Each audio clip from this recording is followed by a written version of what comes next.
sir. Good morning. The Happy St. Patrick's Day, the March 17th, 2026 Finance, Native Communities, and Tribal Governments Committee will come to order. It is 9:32 a.m. I'm Dan Strauss, chair of the committee. Our clerk is currently fixing a public comment sheet issue, so I will call the roll. Council President Hollingsworth is excused. Councilmember Kettle? Here. Councilmember Saka? Here. Councilmember Rivera? Chair Strauss, I am present. We have 3 present and 2 excused. We'll announce their arrival when they come. We have one item on the agenda today, which is a briefing from the Seattle Public Utilities about their tribal government and Native community engagement. We're very excited for the presentation to hear about the good work that you are doing. If there is no objection, the agenda will be adopted. Hearing no objection, the agenda is adopted. We are now moving into the remote public comment, hybrid public comment period. Double checking second time, no public comment today, not from you all, and I see none are present online. Thank you, Anthony, for getting the public comment sheets, even though no one has signed up. Seeing as we have no one signed up for hybrid public comment, we will move on to the first item of business. Clerk, will you read the short title into the record, please?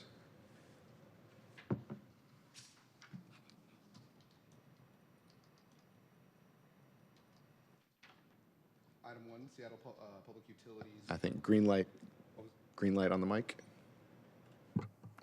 Seattle Public Utilities, Tribal Government, Native Communities Engagement, Briefing and Discussion. Presenters Andrew Lee, General Manager and CEO, Kyle Iron Lightning, Seattle Public Utilities, and Francesca Mernon, Office of Intergovernmental Affairs. Fantastic, thank you. And we have Councilmember Rivera now present as well. I'm just going to turn it over to the table.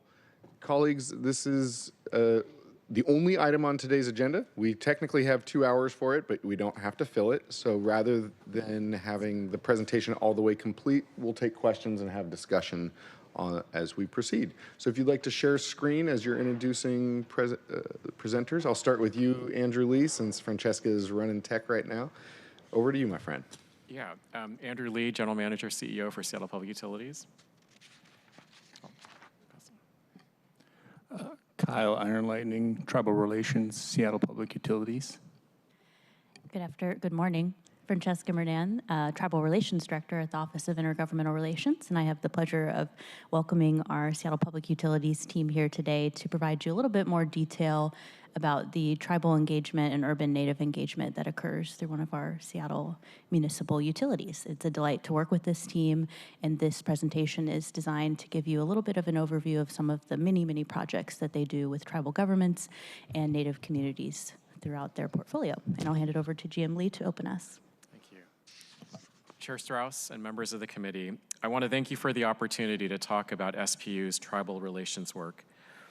SPU's work as caretakers and stewards of our water resources and our watersheds, and our environmental goals of protecting our waters, cleaning historical sediment contamination, and moving towards zero waste has so many intersections and commonalities with the values and goals of our local tribal nations.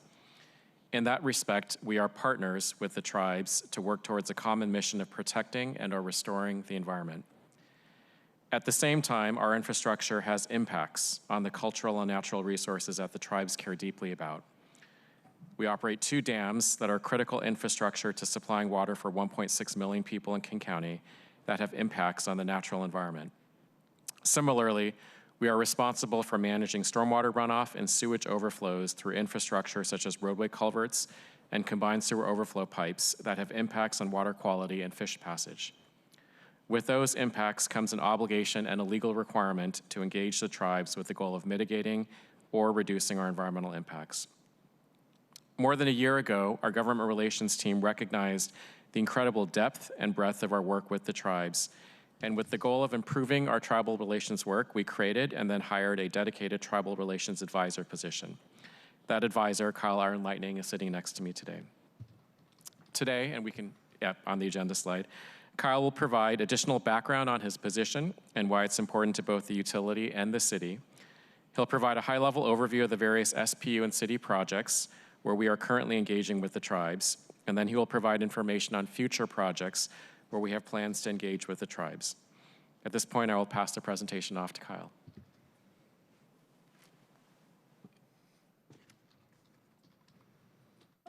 Good morning, Chair Strauss. Good morning. And council members. My name's Kyle Iron Lightning. I come to you from the Spirit Lake Dakota Nation. Our tribe shares its territory with the state of North Dakota. I'm also a United States Navy veteran. I served from 2000 to 2009 on board the USS Michigan and USS Emory S. Land. Prior to this position, I served with the Federal Veterans Affairs Office of Tribal Health as National Outreach Manager. I also worked for the Department of Revenue, a number of tribes throughout the country, and I also worked for the state of North Dakota's Office of the Indian Affairs Commission. I started this role in December 2024, and we've been building relations since. It's been,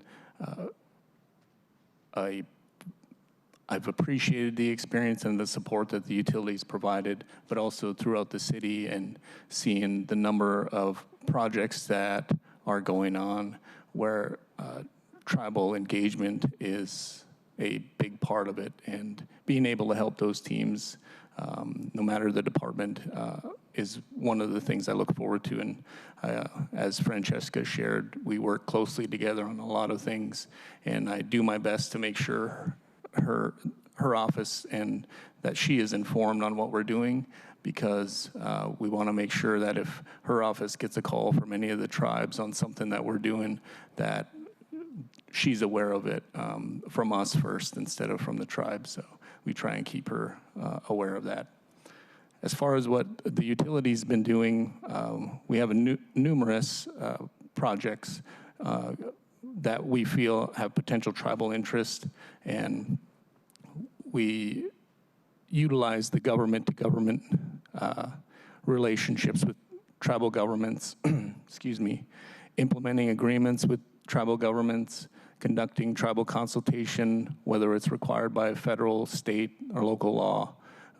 And we also conduct a broad range of engagement on other issues as well.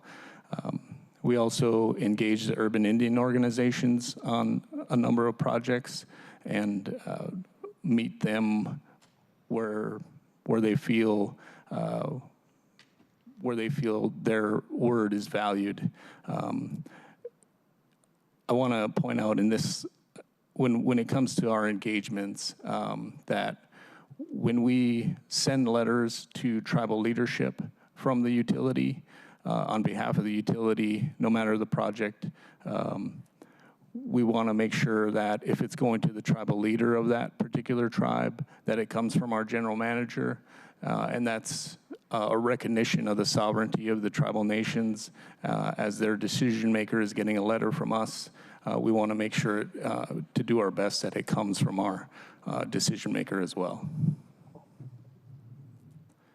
These are some of the areas that we feel are shared interest with our tribal partners and tribal nations in the region: combined sewer overflow, the Duwamish River cleanup, fisheries management, interpretive signage, long-range planning, urban watershed management, and water quality. These interpretive signage, there's two projects currently we're working in regard to interpretive signage. The Bitter Lake Reservoir we're replacing a 21 million gallon drinking water reservoir up north in the Northgate area. And part of that project is to include interpretive signage in the park restoration side as we engage with tribes in this project. I'll take a step back and make you aware of the tribes that we do engage in these projects are the Still-Oglamish tribe of Indians, the Tulalip tribes, the Snoqualmie Indian tribe, the Suquamish tribe, and the Muckleshoot Indian tribe. And Kyle? Yes. Can I just ask you there, you're working directly with federally recognized tribes, is that right? Correct. And those are tribes that have a formal relationship with either the land or the government of Seattle. Is that right? Correct. And so that's why you're not necessarily working like in my district. United Indians of All Tribes has a really big footprint in my district, but they're an indigenous organization within our community, not a Right. tribal government. Am I understanding that distinction correctly? Yes, Chair Strauss. They are an urban Indian organization. We do engage with them, but not at the same level as our government to government with our federally recognized tribes. Yeah. Thanks. Keep going. You're doing great. So back to Bitter Lake, we have engaged with tribes on this interpretive signage, and our hope is that this will set the standard for the utility and somewhat expectations for the utility going forward in projects like this, where the tribes, in engaging with them, we've set the groundwork and foundation for moving forward with our tribal partners in projects like this. And the interpretive signage specifically is to provide an opportunity, and in all honesty, I don't know if opportunity is the right word, but to provide a signage where they can share a story of that place, or if that place is significant to the tribe, to share that with the public. If they're open to sharing information like that with us, we'll provide the place for them to do that.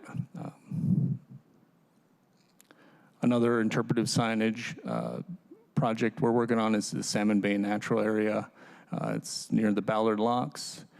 This interpretive signage was rededicated this past July, and there's a sign there that we are updating with more of what the history of the tribes in the area feel or believe it should have when it talks about the fish returning there, but also some of their current history, like providing an opportunity for them to show what they are today and represent that instead of the currently there's photos of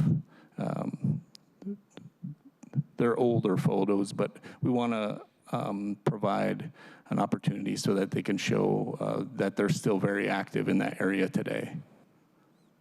This is an area where we see a lot of fishing during the salmon runs, both Correct. Muckleshoot and Suquamish.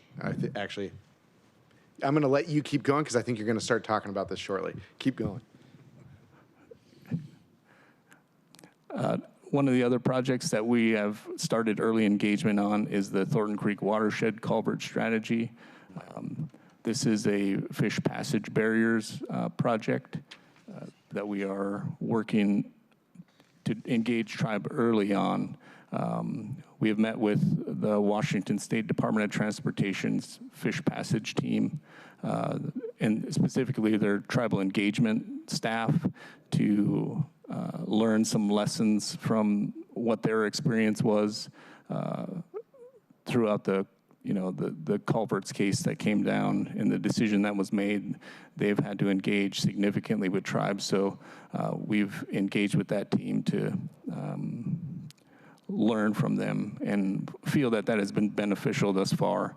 Those letters have been sent out to tribes, and we've received responses from three of them, and we're working to set up a meeting with one of the tribes and our project management team to discuss partnering with them in that planning process.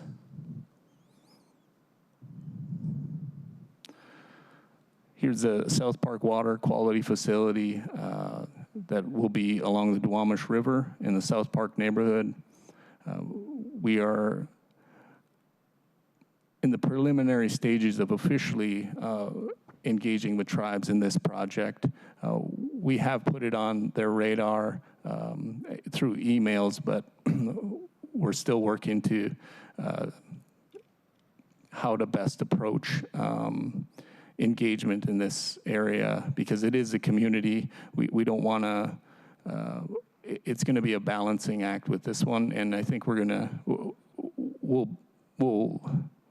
we'll be respectful of the community there, but also do our best to ensure that the tribal engagement piece is part of it. We're also working with arts in this project as the cultural placemaking piece of this project.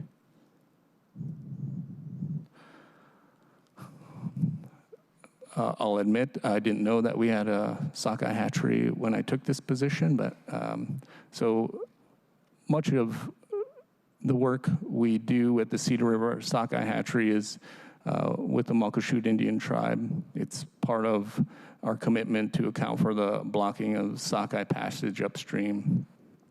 We work with the tribe, but also Washington Department of Fish and Wildlife. They're co-managers.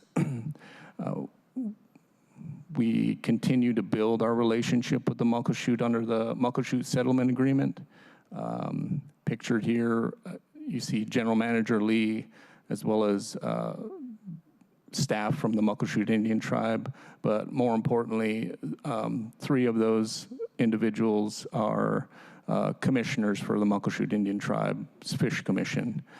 So we invited them out to meet us at the hatchery and discuss moving our working relationship under the Muckleshoot Settlement Agreement, moving that relationship forward. And then you can see some of the sockeye in the circular tanks there.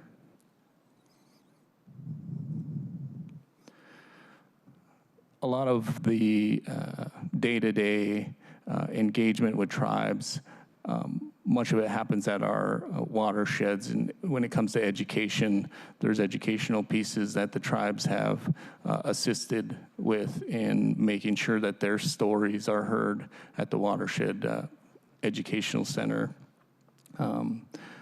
Specifically, the Muckleshoot Indian Tribe works in coordination and collaboration with Cedar River Municipal Watershed, Wildlife Management, firewood designation, and access to hunting and gathering. The Snoqualmie Indian Tribe and SPU coordination and watershed for road access, fire management, and forest management, and also the Tulalip tribes, similar access and issues of mutual concern. Those relationships are active with the watershed management team, and they include us just as another set of ears, and to ensure that we're aware of what's going on. And but yeah, that okay. Moving on. The South Fork Toll River Watershed, we are currently under the relicensing for the Federal Energy Regulatory Commission. That is an extensive engagement. Admittedly, this is my first FERC relicensing experience, and I have learned a lot and appreciate the opportunity to assist the utility and the city in this engagement. We also work with Seattle City Light in this project. Also in the toll watershed, we do have tribal neighbors that we work with for access and also preparing for any natural or wildfire casualty, or not casualties, but disasters that might happen, making sure that they're aware of that we're available to assist. And Cedar Falls long-term plan, this is a plan that is years out. However, we wanted to make sure that we made tribes aware of our future hydropower and water supply operations at Cedar Falls. We've sent them general information letters coming from General Manager Lee, making sure that they're aware that we plan on engaging with them in these efforts and making sure that they're aware of what those alternatives are and listen to any concerns or that they might have as we move forward in that process. And that's all that I had. That was a really good presentation, Kyle. You do a lot of work. Yes, Chair Strauss, we're busy. I was recently reflecting, it's great to have Seattle Public Utilities. Francesca, anything that you'd like to add to this presentation? You are the coordinator of all the departments? Okay. It's nice to have SPU in the committee. Through Francesca, this committee actually has a lot of work in many different departments. So over the course of the year, we're going to see a number of different departments that usually report to different committees come through to share their work, because tribal engagement is something that cuts through every department in our city. Much like Councilmember Kettle would say, public safety is in every committee as well. And so it's really great to see you here today. I've reflected on SPU's get it done attitude recently, and I've come up with a catchphrase, which is SPU making Seattle's dreams come true. And Kyle, you represent that motto fully, and this presentation really feels like just the tip of the iceberg of the amount of work that you do. As you said, when you took the job, you didn't realize that we had a sockeye fishery. I will admit I didn't either. And so it demonstrates the breadth of your work.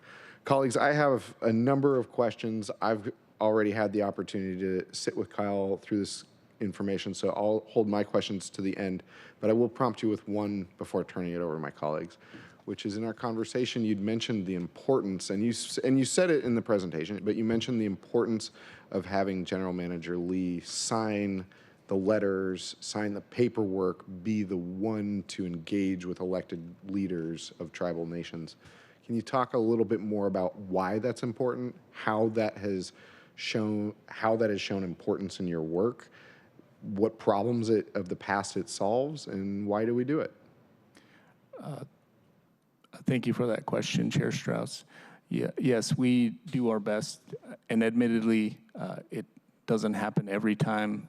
Sometimes there's last-minute tribal notification letters that and we're getting better at it, but for the most part, we do our best to make sure General Manager Lee signs those letters that are sent to tribal leadership, because it is a recognition of the sovereignty that the tribes have, but it's also coming from our decision maker at the utility, going to their lead executive at the tribes level, albeit General Manager Lee is not an elected official. However, he is the decision maker and responsible for the utility, and we want to make sure that we acknowledge that and respect that authority, that the power that the tribes have, and we do that just based on experience, having worked with tribes, working for tribes, and getting letters from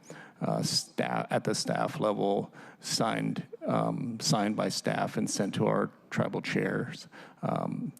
Being on that side of the table and wondering why can't the governor or city leader or county leader sign that if they want to be. And I'll just say, because I was on that side, to be taken seriously. So that's one of the main reasons we do it, to make sure that we acknowledge the significance of that leadership role on the tribe side, but also our decision maker. That's really well said. We've talked a lot in this committee over the last couple of years about the difference between just outreach, generally, tribal outreach, tribal engagement, tribal notification, government-to-government consultation, and the differences that those different mediums or different types of outreach, the meaning, what it means to the tribal governments, what it means to us, and I really appreciate how seriously the utility takes the government-to-government engagement, because in a world, really, we should probably be having the mayor or the city council president engage in that government-to-government consultation with our sovereign nation neighbor. But we're not quite there yet. I think that's kind of the work that this committee is endeavoring towards. Any additional thoughts on that? Just one last thought, Chair Strauss and the committee. It also shows that it is that important to the utility that it's coming from General Manager Lee, that tribal engagement and that relationship building that relationship with the tribes and their leadership is significant for him and for the rest of the utility. So that's another reason why we choose to do that. Thank you. Colleagues, I see Councilmember Kettle and Councilmember Rivera have their hands. Over Councilmember Kettle and then Councilmember Rivera. Vice Chair Rivera. Well, Vice Chair should go first. I defer to Vice Chair Rivera, if you'd like to go. You can go, Councilmember Kettle. I'm okay with that.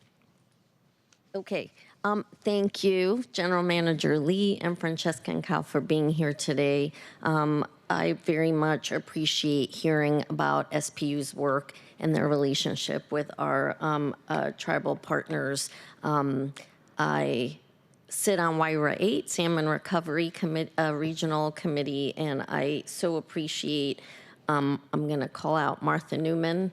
And actually, we have a meeting this week, and because we have our select committee on comp plan, Martha's going to sit as an alternate for me. I really appreciate her work. And I appreciate SPU's work on daylighting of creeks around the city toward salmon and salmon recovery efforts in general. It's a long-term plan and commitment. These daylighting efforts don't happen overnight. And as far as and then I just wanted to call out also and really highlight, we have an effort coming in my district with now the Teleris property and daylighting of Yesler Creek in that part of the city. And I hope and I believe, and you can confirm, that you'll be engaging with our tribal partners as that work is happening in the same way you've done these other efforts. I know you are. I just want to confirm that and sort of elevate and highlight that for the public, because as SPU engages in these projects, it's really important that the public understands and hears how we make our commitment to our relationships with our tribal and Native partners.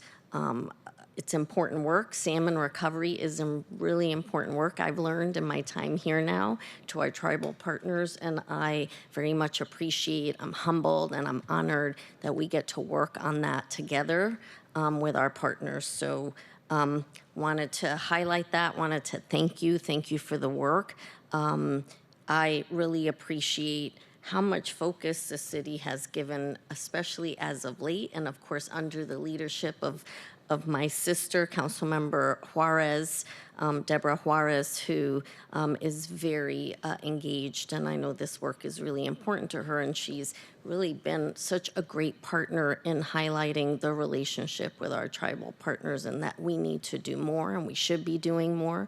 So I wanna, she's not here, but she doesn't sit on our committee, but I wanted to highlight that as we're having this conversation. So all that to say thank you. I recognize the importance and I really appreciate it. And as you're doing the work in the district, I know it's not going to be soon, but as that's moving along, anything I can do, please let me know. Thank you, Chair. Thank you. Anything you'd like to share about Teleris or any of the other projects that she mentioned? We're still very much in the beginning process on Teleris. I think we're about probably 2.5 months into our ownership of the facility. And so we haven't really started our long-range planning on Teleris. But absolutely, when we do begin that process, we will undoubtedly be engaging with the tribal nations. Yeah. Yeah, thank you. Councilmember Kettle, happy St. Patrick's Day. I know the parade is not today, it was on Saturday, but here we are. Happy St. Patrick's Day. Yes, happy St. Patrick's Day. Everybody's Irish today. More on that later this afternoon. General Manager Lee, thank you for being here. Mr. Iron Lightning, and also Ms. Moran, thank you for being here. Important topics. I feel like this is normal because I was on the old committee, SPU committee, and I'm still on the SPU committee as it's attached to governance now. So for me, this is just standard. And I got the team in the audience, and so we're all good here. First thing, since Councilmember Rivera mentioned Councilmember Juarez, I'm going to channel Councilmember Juarez and thank you for numbering your slides. We had a briefing yesterday that did not have slides numbers on it, and so it created a headache. And so anyway, channeling our colleague. I really appreciate, like on slide 4, the shared areas of interest. See that segue there? And some of the ones that, and I'm channeling my old work, like with the Regional Water Quality Committee as well, is the combined sewer overflows, the Duwamish River cleanup, the water management. Long-range planning goes into this, water quality. This whole piece goes into it, and so I noted for the slide 8, the South Park Water Quality Facility. I understand the points that you were making on that, but I was wondering, can you speak to the more broadly, like the engagement on the overall effort, not just the South Park piece, but the idea that we're going to have a SODA wet weather treatment facility at some point. There's a number of CSOs, the combined sewer outflows on basically both sides, but in terms of Seattle, some of those pieces that are there, and I think of the seawall. I think of all the various things that we're doing with the East Lane, the Elliott Bay, the broader Sound and Sailor Sea. Can you speak to that, if there's, in terms of engagement with tribal governments or Native communities? Thank you for the question, Councilmember Kettle. When it comes to the broader tribal engagement in those areas, those efforts have been discussed, and like I've shared, we've sent just some preliminary emails to the tribal staff level, but we have not sent the high-level leadership letter yet. But we plan to, so that, like I've shared, the tribes are aware that we understand that the significance of this project and getting their input on how we can better manage some of the facilities, and especially when it comes to salmon habitat and the restoration of that, making sure that they are at the table early, at least give them the opportunity to come to the table early, should they choose to do so. But we will be active in the engagement with the tribes because we're aware of how those impact their fisheries and what has happened in the past. So that is our plan right now, Council Member. Thank you. The reason why I asked, it's good to have individual pieces, but if you look at all the various projects as a whole, and granted we're in a consent decree, which is part of it, but it kind of shows a commitment to what we're doing, and that in itself is a message that we're sending to the tribal governments and the Native communities. It's that overall piece, which I think is very important for them to see that commitment, because that's a big commitment. Like the SODO wet weather treatment. These are big dollar amounts. These are big commitments on behalf of the city, state, federal government to do right as a respect to the habitat, the environmental side of things. So that's the reason why I raised that. Councilmember Kettle, if I may, just there are and there have been more comprehensive water quality related plans done in the past, and so there was a combined sewer overflow long-term control plan that was done back in 2015, and there was engagement with the tribes back then.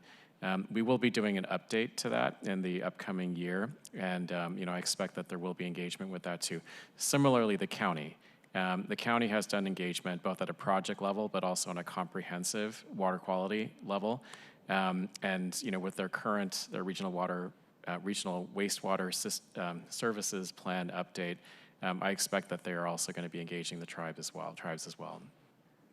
Okay, great. Yeah, the county piece. I should have highlighted that a little bit more. But I noted the Salmon Bay slide. Since I made the point about numbers, I probably should reference the number. Slide 6, and I know this area, but not like Chair Strauss. But I'm curious in terms of Salmon Bay itself or coming further inland? Because this is an area where, on the maritime piece, we're looking to do a lot of work, and I was just curious about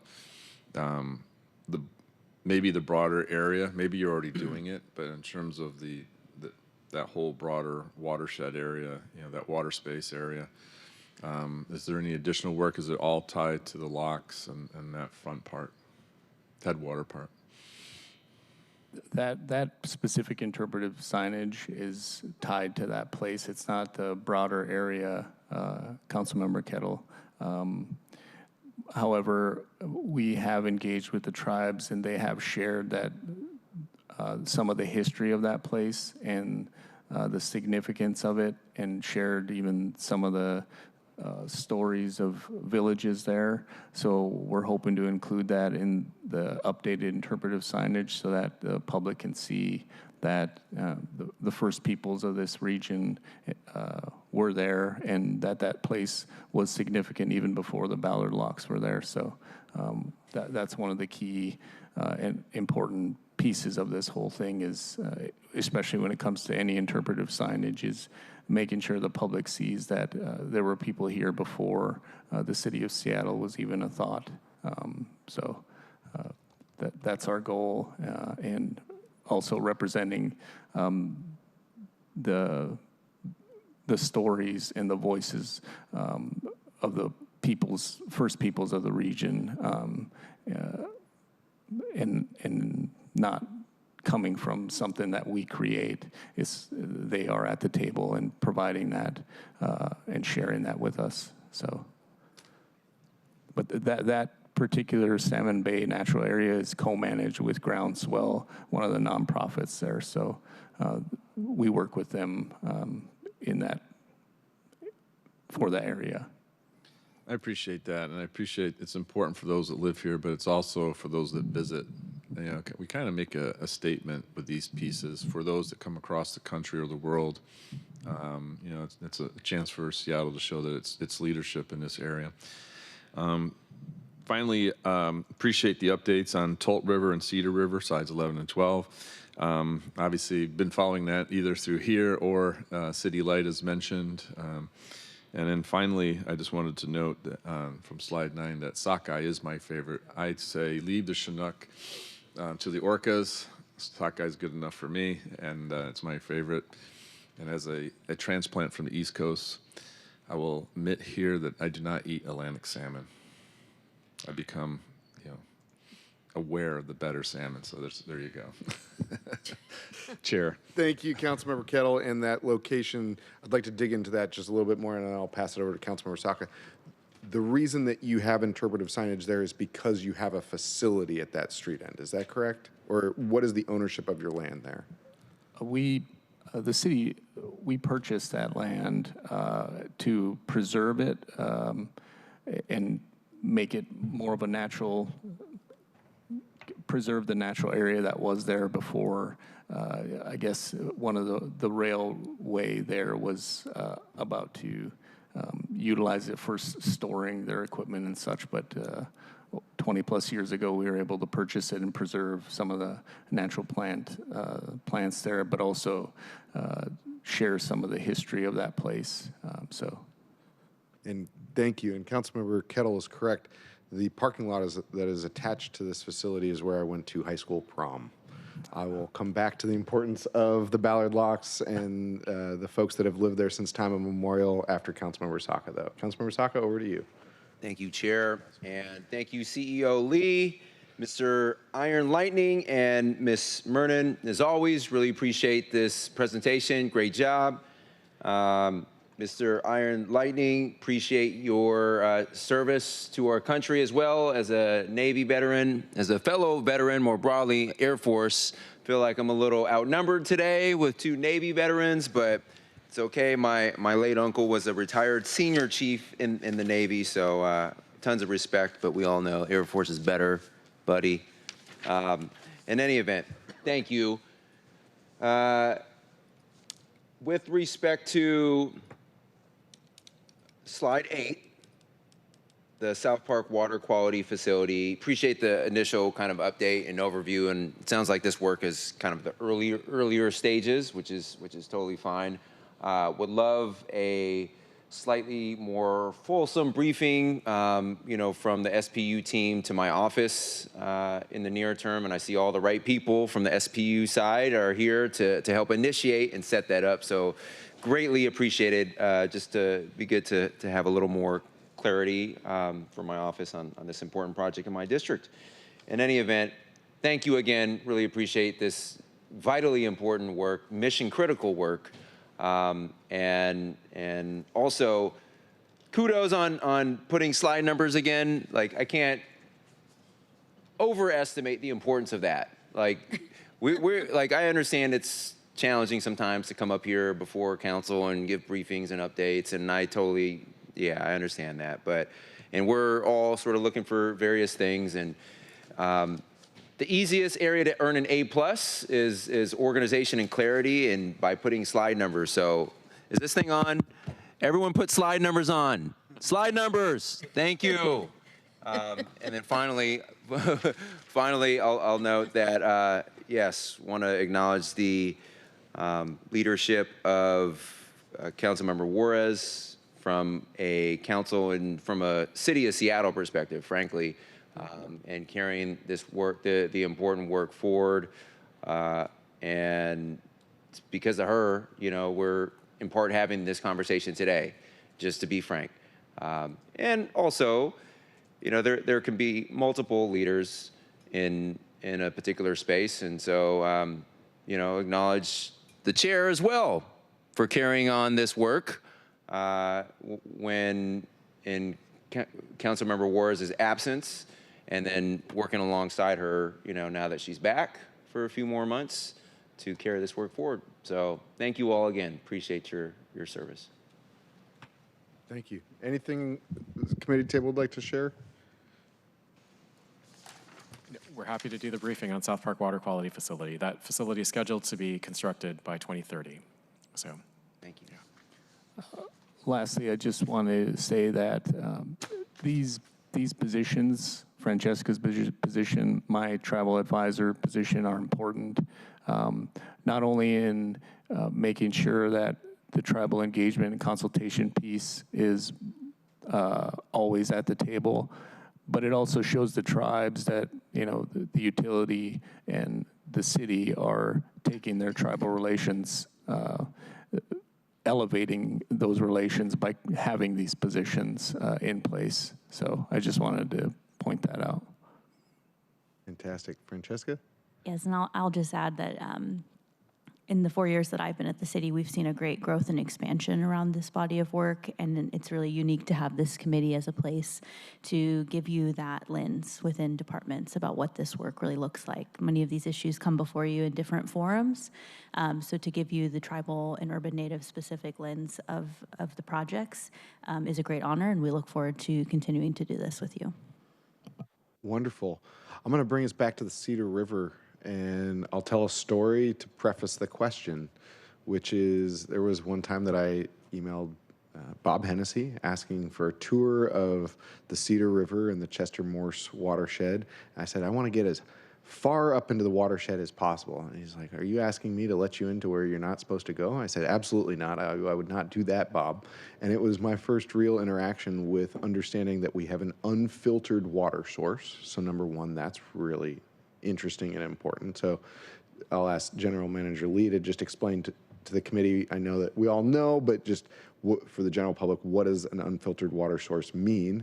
And then the next part of this question is that there is reserved rights for the Muckleshoot tribe within our watershed. Can you talk a little bit about what that means, what it is, and just to put, not to bury the headline, which is that the Muckleshoot tribe and tribal members are allowed into parts of the watershed that no one else is. And so if General Manager, you could talk about why access is limited due to the filtration process that we use, and then Kyle, if you could speak to what our relationship with the tribe is in that watershed.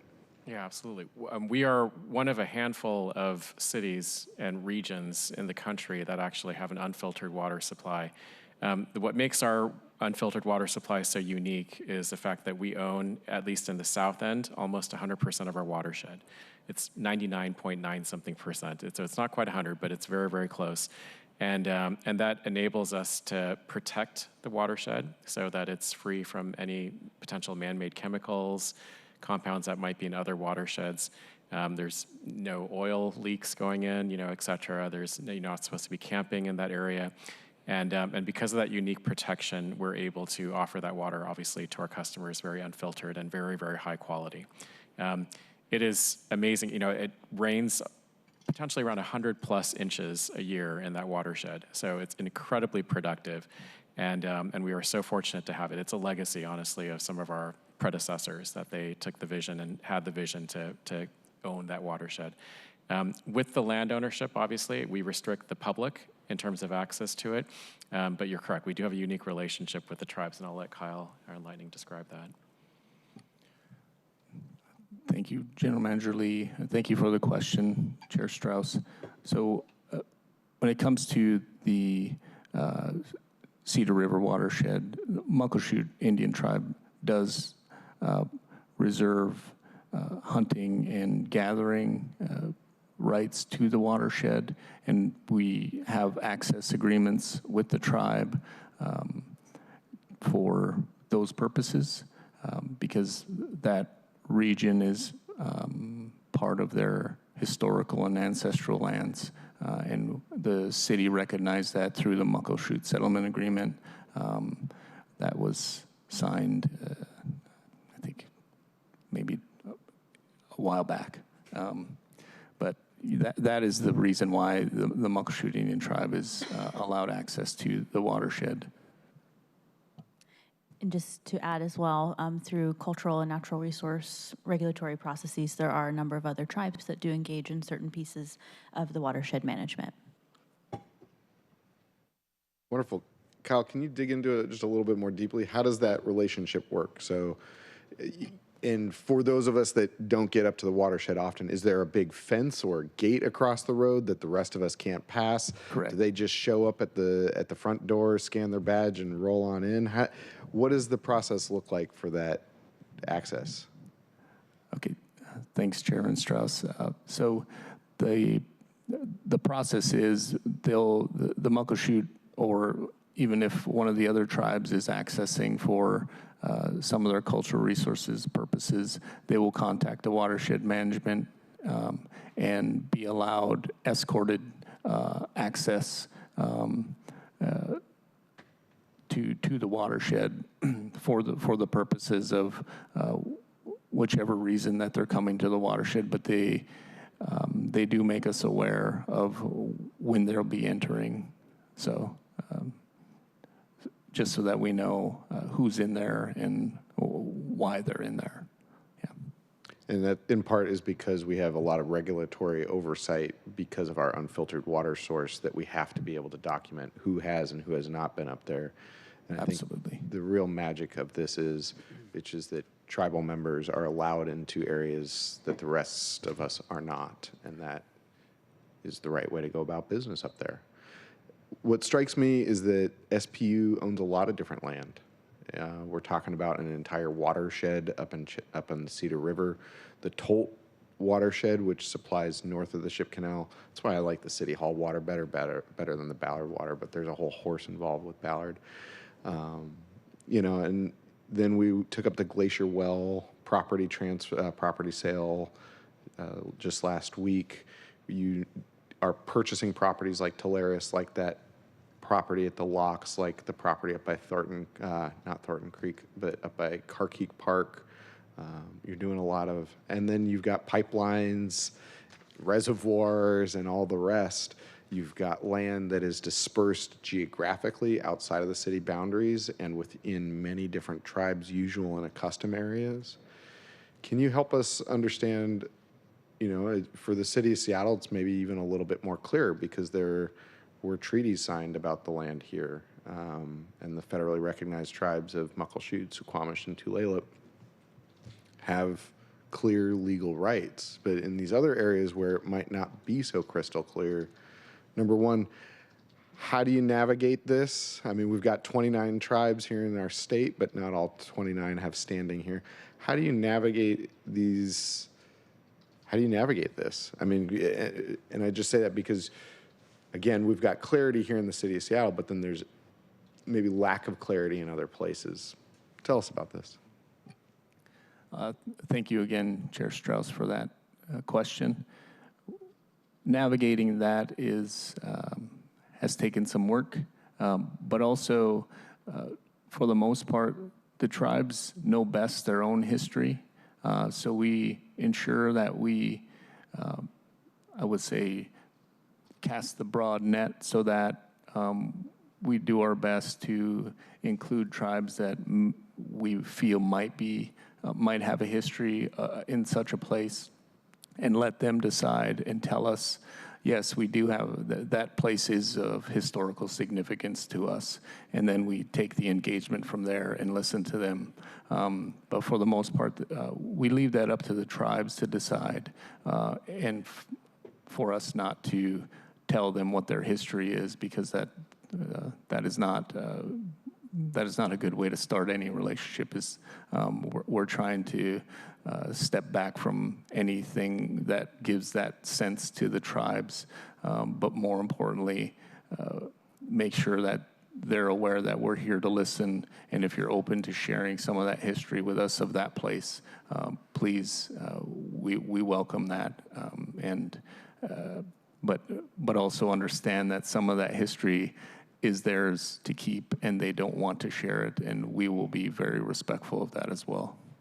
Yeah, it's a really important point where a lot of the culturally significant locations are not shown on GIS maps for the broader community, and it is absolutely held within sovereign tribal governments. How do you navigate that? You know, like, you've got a project coming up, reach out to the tribe. How do you make sure that you're honoring the cultural resources of our area? There are processes, Chair Strauss, that protect that for the tribe, but like, for the most part, we just need to be made aware of what the area is. We don't necessarily ask what it means to them, but if they share and make us aware that something is important to them, then we will do our best and make sure that it is protected. That's really important, and I'm going to pull that out a little bit more, which is that all they have to say is that there is, within their maps, that there is culturally significant space within the project area, and they don't have to tell you what that cultural meaning is, just that it exists and where it is, and we have to protect it. Is it really just that simple? If there's a history of it, then we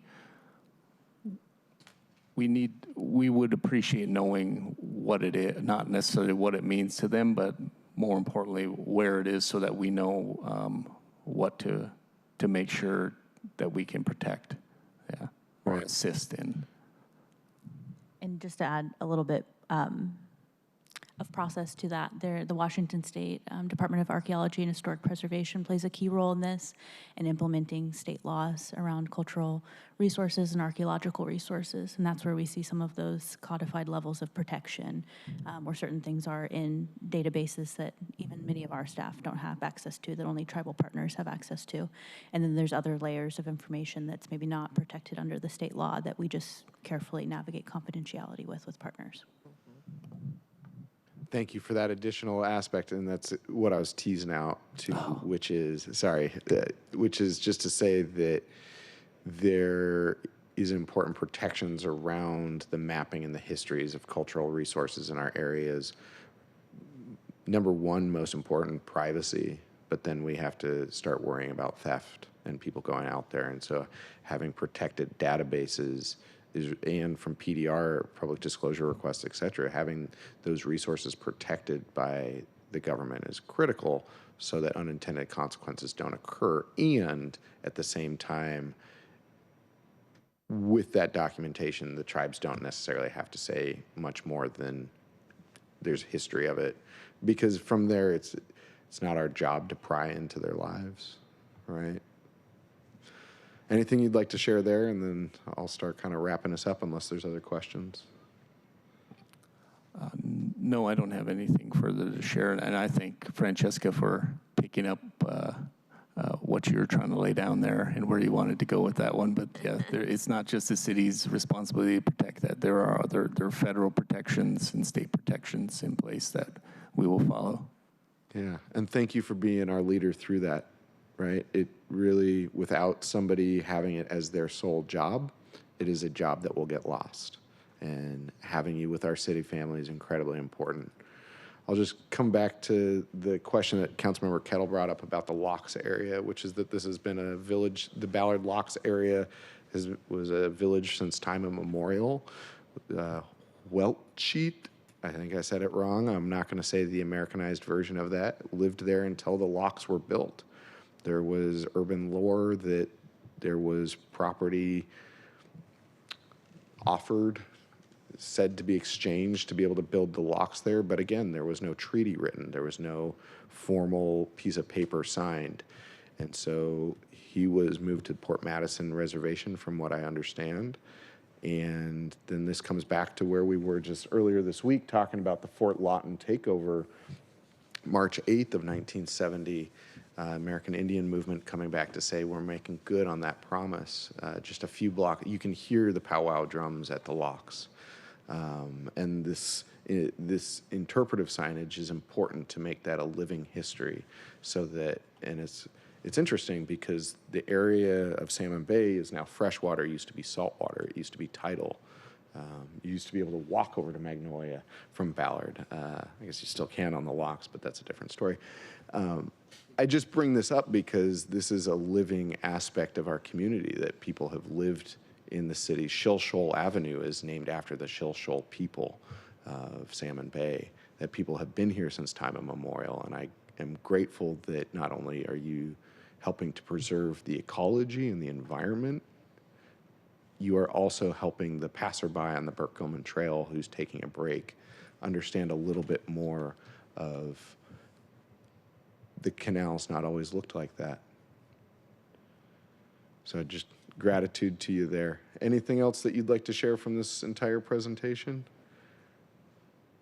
Just want to say thank you. Thank you, Councilmember Strauss and members of the committee, just for showing a deep interest and a commitment to this work that we do with the tribes. And I want to thank our tribal partners. I mean, we learn so much from them, and we're incredibly indebted to them. And the work that they do is work that we all benefit from. And I wish more people knew about the work that they are incredibly committed to. And then just lastly, a huge thank you to Francesca and to Kyle. They are incredible partners in this work, and we're very fortunate to have them. Thank you. I just want to thank you, Chair Strauss and the committee, for providing the opportunity for us to share the significant amount of work that we're doing in our tribal engagement efforts. When I first started this position, tribal engagement was probably 60% of my job. It is now 100 and plus percent. But I think this work is important, and it does show that the city does value its tribal relations. Thanks again for the opportunity. Absolutely. Francesca, anything to close out? Well, if we're going down the line, I'll just reiterate the thank you and the gratitude to the city team, and especially the tribal partners. They make significant investments in fisheries across the state and in our region. And the city of Seattle is a relatively young political entity compared to our tribal partners. Mm-hmm. And so it's just really humbling. And I come to this work with a lot of gratitude for their guidance and leadership and how we can do better as a local government in engaging with tribal nations. Wonderful. And Francesca, I'm going to give you a heads up that I'm about to ask you about our April 7th presentation with the Centennial Accord. I'm going to give a couple more announcements about our committee schedule. Colleagues, we heard yesterday in council briefing about the mayor's shelter legislation. We are going to be having a special meeting on Monday, March 30th at 9:30 a.m. Yes, this is a Monday 9:30 meeting where we will receive a briefing on the budget bills. We had an overview yesterday, so I'm hoping that it should take only 30 to 60 minutes. Today we've had a 60-minute presentation, so I think that it'll go a little bit shorter than that, but I want to make you aware that Monday, March 30th at 9:30 a.m., we'll have the first of 2 meetings on the shelter legislation. I do ask that if you've got questions, especially after yesterday, on the budget legislation, that we get them in on that Monday, March 30th committee meeting, because the next regularly scheduled committee meeting is April 7th, and it's becoming packed unexpectedly. We have the vote on the shelter legislation likely, and we need to also pass the grants ordinance. So I will be asking committee members to the side if they want to do that in 1 meeting or 2 with the grants. So we'll make sure to pass that information around, because Francesca has set us up to receive a presentation about the Centennial Accord at the Washington State level. So I believe Tim Raynon is coming down from the governor's office, or somebody else. Yeah. So I'll turn it over to Francesca. And one of the hopes that we had was to have a presentation from Francesca for us about what the Centennial Accord is before we had the experts come down, so that we were a little bit more prepared. I'm not going to require that. If we've got their time, we're going to bring them in. So 30 seconds for a 100-year project, and you can take more than 30 seconds. You've got another hour if you want it. But can you help us understand at a high level what the Centennial Accord is and how we can be prepared for April 7th to receive that information? Yes, and I'm happy to share a few contextual documents in advance of that meeting. We'll be hosting Gordon James, who's a training specialist with the Governor's Office of Indian Affairs and former tribal leader who helps develop the statewide curriculum that trains all state agency staff on government-to-government relationships. And the Centennial Accord it's that guiding document and framework that the state of Washington uses to recognize its government-to-government relationship with federally recognized tribes that are co-located in the state of Washington, as well as tribes from a few other states like Oregon and Idaho who have interest in Washington state because of their ancestral territories. So the Centennial Accord, followed by the New Millennium Agreement and the implementation guidelines, are all guiding documents about this living body of work within the state of Washington, about how they actualize that relationship. And so we'll be pleased to share that model with you all and discuss a little bit about how this looks at the city of Seattle level. Yeah, so we're talking that through. This is a meeting where tribal leaders come to Olympia every year to continue the work of the process that has been outlined by the Centennial and Millennium Accords. Is that a good understanding? Yeah, in short form, the accord itself is a reference to the meeting. You can think equivalent to our Tribal Nations Summit, very similar to that. And it's also the accord as a framework, as a document, sets up state code that codifies the levels of that relationship. State agencies have consultation and collaboration policies. They have liaisons within their agencies and access to staff training. So all of these things together kind of make up the work. So at a high level, this is ongoing work where leaders come to meet once a year to ensure that the follow-up actions in between those 2 meetings have been accomplished, and continuing to make areas of agreement and bodies of work. Is there any formalized process in between the annual meetings? Under the current leadership of Tim Raynon at Governor's Office of Indian Affairs, I believe they are moving to quarterly mini accords where they are engaging more routinely with tribal leaders in the interim periods, and that's a relatively new initiative. You know, I think the state is looking to refresh and revamp because it is a living process. And so Governor Ferguson this last fall at the last accord issued a new executive order calling for some changes to the statewide consultation and engagement expectations. And there are many things that we model to, but helping direct state agencies to do those things is the goal of that work.